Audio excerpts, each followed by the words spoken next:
आज हम पढ़ेंगे कक्षा 7वीं की पाठ्यपुस्तक वसंत भाग 2 से भवानी प्रसाद मिश्र की कविता कठपुतली।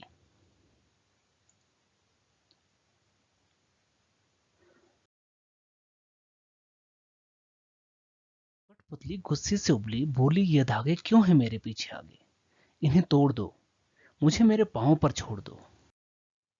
सुनकर बोली और कठपुतलियां कि हाँ, बहुत दिन हुए हमें अपने मन के छंद छुए।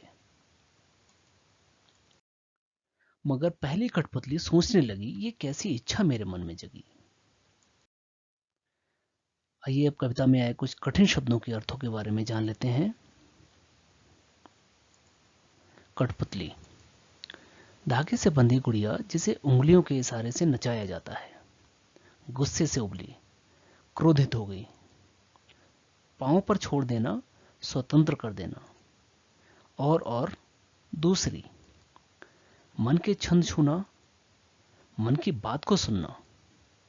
इच्छा जागना, चाहत उत्पन्न होना।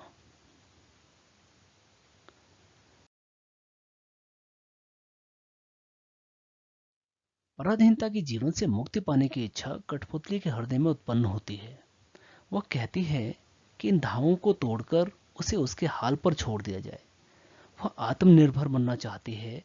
उसे अपने पैरों पर खड़ा होना है। उसे किसी के इशारे पर नहीं चलना है। वह अपनी इच्छा अनुसार कार्य करना चाहती है।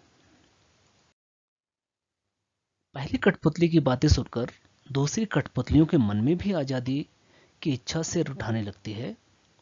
वह भी उनकी हाँ में हाँ मिलाने लगती हैं और कहती हैं कि बहुत दिन हो गए उन्होंने अपने मन की कोई इच्छा पूरी नहीं की है।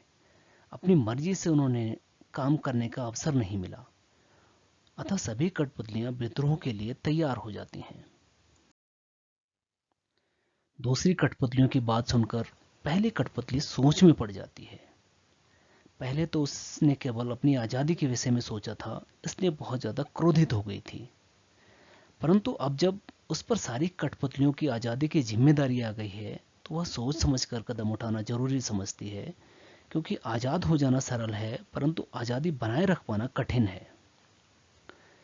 कविता के माध्यम से कवि ने स्वतंत्रता के महत्व को रेखांकित किया है तथा साथ ही साथ स्वतंत्रता के साथ आने वाली जिम्मेदारियों की तरफ सबका ध्यान आकर्षित किया है। आजाद होने के बाद आत्मनिर्भर भी होना पड़ता है। आजादी प्राप्त कर अपनी जरूरतों के लिए दूसरों पर आश्रित नहीं रहा जा सकता। अतः हम सभी को अपनी आजादी को बनाए रखने के लिए सदैव प्रयत्नशील रहना चाहिए।